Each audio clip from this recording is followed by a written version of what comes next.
Hey guys, আসসালামু আলাইকুম। কি অবস্থা আপনাদের সবার? কেমন আছেন? বৃষ্টির দিন আর এই তো অনেক অনেক গরম, সো সব কিছু মিলিয়ে আষাঢ়ের একটা সুন্দর বিকাল কাটাতে চলে গিয়েছিলাম আজকে একটু আউটিংয়ে। যদিও যাওয়ার ইচ্ছে ছিল না, কিন্তু বান্ধবীর অনুরোধ ফেলতেই পারলাম না, তাই ভাবলাম যে ঠিক আছে যাই, একটু ঘুরেই আসি। আর ওয়েদারটা অনেক সুন্দর ছিল, অনেক বেশি রৌদ্র জন্মল ছিল, দেখতেই পাচ্ছেন একেবারে গাছগুলো যেন সজীব হয়ে উঠেছে। আর আমাদের এখানে কিন্তু গুড়ি গুড়ি বৃষ্টি হয়, যার কারণে মোটামুটি একটু তো গরম লাগে, কিন্তু তারপরে আবার সুন্দর একটা ওয়েদার তৈরি হয়। তো যাই হোক, আপনারা সবাই এই রাস্তাটা চেনেন আমার বাসার। তো বিকেলের দিকে বের হয়ে গিয়েছিলাম অ্যান্ড এই তো অলরেডি পৌঁছেও গিয়েছি রেস্টুরেন্টে।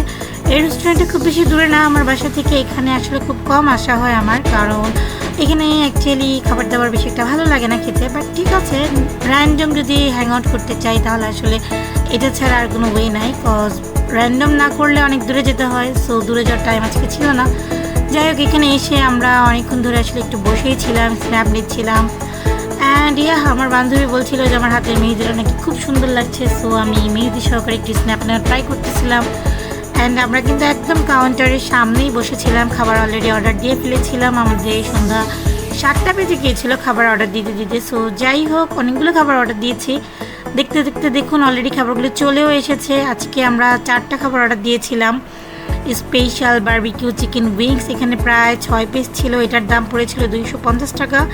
এটা একটা ডিপ দিয়েছিল, টমেটো ডিপ। আর তারপরে একটা ফুডনেস, অর্থাৎ যে রেস্টুরেন্ট গিয়েছিলাম তাদের একটা টুইস্ট ডাবল ডেকার বার্গার ছিল, এটার প্রাইস পড়েছিল 230 টাকা। And regular cold coffee as usual price ছিল 90 টাকা, যেটা আমার ফ্রেন্ড নিয়েছিল। অ্যান্ড আমি ডেফিনেটলি ঠান্ডা লাগিয়ে ফেলেছিলাম, যার কারণে আসলে আমি কোল্ড কফি প্রেফার করিনি। দেন আমি একটা হট কফি নিয়েছিলাম, অ্যান্ড হট কফি প্রাইসটা ছিল 100 টাকা। ওভারঅল এখানকার কফি খেয়ে তেমন একটা ওটিট মনে হয় না আমার কাছে, বাট ইটস ওকে, অ্যাভারেজ। আপনি চাইলে কফি বা নর্মাল বলে না দুধের সাথে ঘুলে মেটানো যায়, সো কাইন্ড অফ আর কি। তো যাই হোক, আমাদের বাসার কাছে হওয়ার কারণে আমরা যখন একটু অনেক লেন্দি সময় ধরে গল্প করতে চাই, বিভিন্ন ইস্যুস নিয়ে কথা বলি, আড্ডা দিই। অ্যান্ড এটা আমাদের সবসময় বাসার কাছে হওয়ার কারণে আমাদের এখানটায় আসার সুযোগ তেমন না হলেও মাঝে মাঝে আমরা আসি অ্যান্ড খাবার দাবার টেস্ট করি। অ্যাভারেজে খাবার দাবার ভালোই, খুব একটা যে খারাপ তা না, তবে এটি স্টুডেন্ট বাজেটের জন্য খুব ভালো এবং এখানে প্রায় অনেক অনেক স্টুডেন্টরা আসে।